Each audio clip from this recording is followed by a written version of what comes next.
Hey guys, let's go ahead and talk about matter and minerals. Matter and minerals in geology is an important topic or subject, just primarily because everything that we build, everything we find in geology, of course, is matter and comes from the different minerals.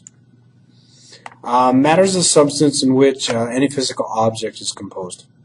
Now, you guys do remember that states of matter is solid, liquids, and gases, and the controlling factors that make these things change are temperature and pressure. Think about water.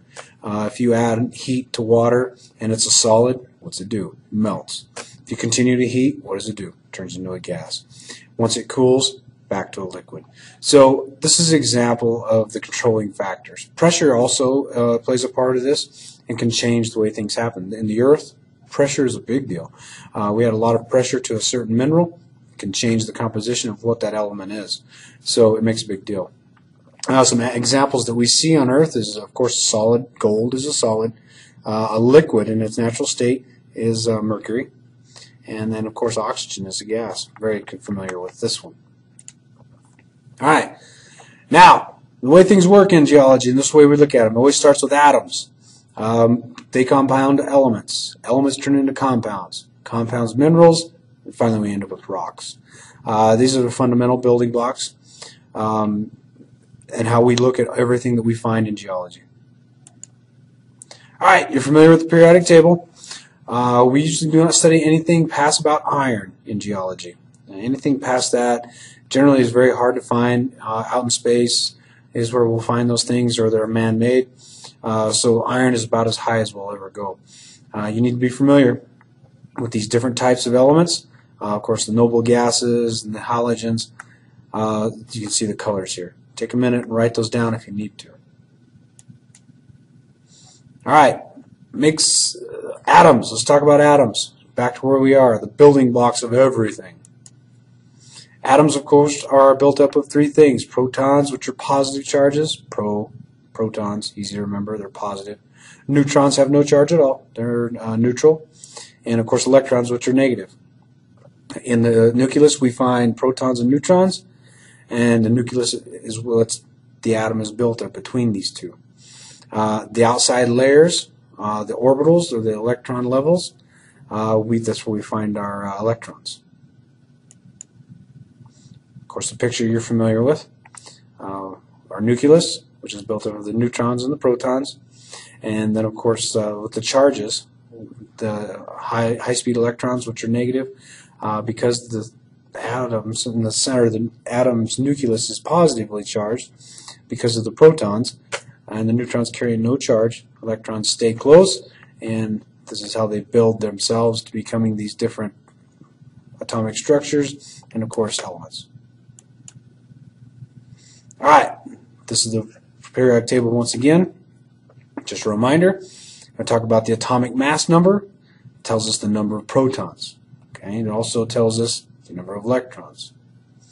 The atomic weight gives us the complete mass of the atom. Of course, the symbol, and then the name. Atoms of the same element have the same number of protons, can have different numbers of neutrons, however. Those are typically isotopes. Water is a good example of this, and of course carbon when we do our carbon dating. It's because of the variation of carbon-12, carbon-14 that we're able to identify the age of different rocks and, of course, fossils. And, of course, ions. Ions are atoms that have either gained or lost an electron somewhere along the way.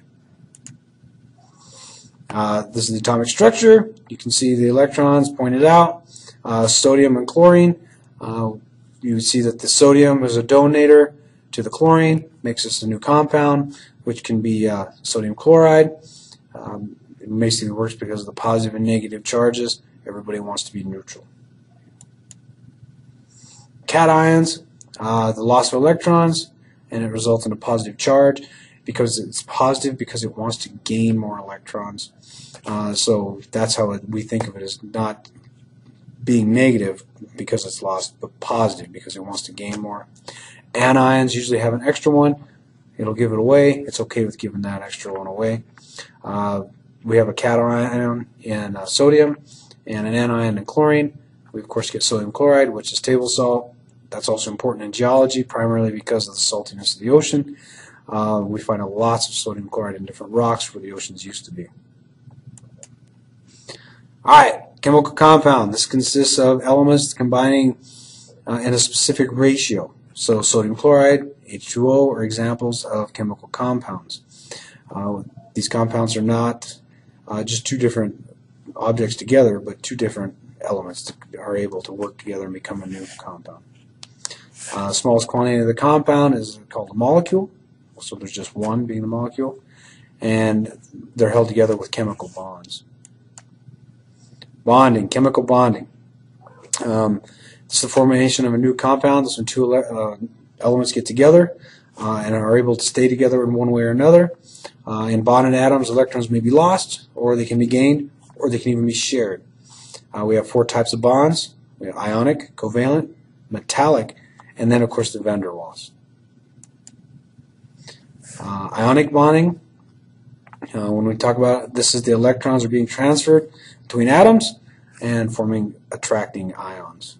Okay, and you can see the pictures that shows how an ionic bond works, the electron shifting over.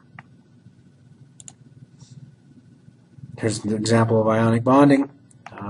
This forms the different elements as they are positively charged. The bonds are moderately strong, so salt dissolves in water because of that, and it's able to break apart. Ionic bonds are well known for this. This is why sodium chloride is why the ocean is so salty. Okay, the periodic table again. Alright, covalent bonds. Covalent bonds is when they are sharing an electron. And you see in the picture where two electrons are shared together. Chlorine gas is an example of this. Two chlorine molecules, they get together, they share an electron to become neutral, and the bonds are pretty strong actually. Diamond is an example, not Mr. Diamond, but a diamond is an example of carbon bonding together to make that pure carbon, and they use covalent bonds to stay tightly together, and you can imagine how strong diamond is, so you can see how these bonds can be generally very strong, hard to break apart.